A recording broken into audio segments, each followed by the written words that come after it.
With 2 matches remaining, Lille are top of the table. And now, as we welcome Jules back, surely Lille are hot favourites to win the title, Jules.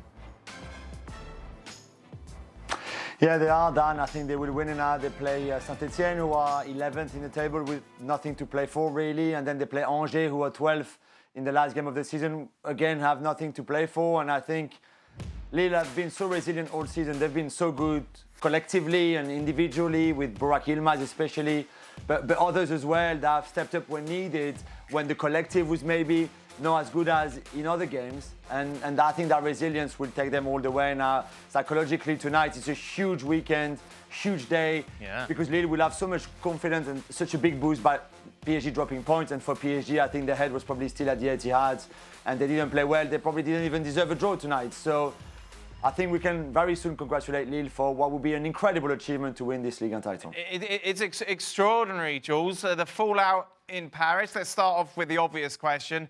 Is Pochettino going to be okay? Yeah, he will be okay. I mean, I think the judgment will come once he has a full pre-season and he can start the season and have a full year, full campaign, where you can really judge on what he puts in place, his methods with the players and everything. Now it's been really hard for him since January because of injuries and COVID and games every 3 days, not time to prepare, not time to work on the things that he really wanted to work. You can say that beating Barcelona and Bayern Munich and for some of the tie against City, giving a good account of themselves was enough for him. Even if the league is not coming his way and PSG's way, it would be a big disappointment. They can still win the French Cup, which would be very little consolation, really. But I think he would be judged next season, not really this half of the season that he had after replacing Tuchel. Just to put into context how much of a disaster this is for PSG, Jules. It is a disappointment more than a disaster because of the Champions League semi-final and because this is the biggest competition for them, the Champions League, and because after the final last year, they did really well again, going into the semi-final, losing against City in the way they did.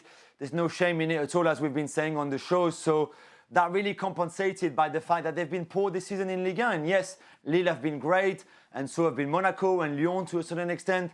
But this title is PSG lost it more than anybody else winning it, because they've lost already 8 times in the league this season, which is probably as much as in the last 3 seasons combined altogether, which is really not acceptable. But there was circumstances to it, the change of managers, as we said, a very special season. I think the fact that we don't know what Kylian Mbappe is going to do next season has played a bit on the players' mind and on Pochettino too. The Neymar contract extension dragged on a bit as well. I don't think that was helpful. And then there was that great run in the Champions League, which I think took a lot of energy away from the league too. So you can maybe understand why they're not going to win it, but it's a huge disappointment. And in a way, quite a shame, really, for a club like that. Well, a shame for you as a PSG fan. I think others would disagree. And for me as well, too, you're right. Neymar, of course, as you mentioned, putting pen to paper on a contract he'll see him there until 2025. You mentioned Mbappe. Where do we stand on that? Where do you think he will go, or will he stay?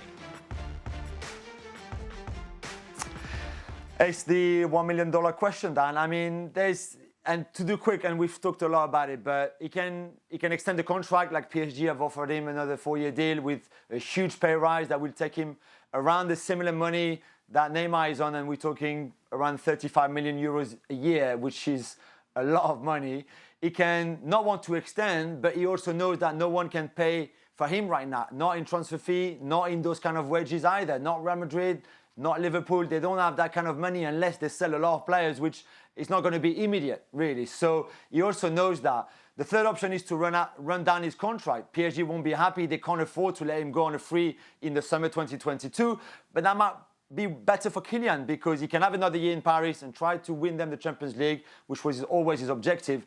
And then he will be able to decide where to go, because then a lot of clubs will be able to afford him. No transfer fee, you can give him a signing-on fee, and then the big wages, and that won't be a problem. So I think the discussions will continue. I feel that he will extend, but there will be some sort of agreement that he can go next summer, but just not for free.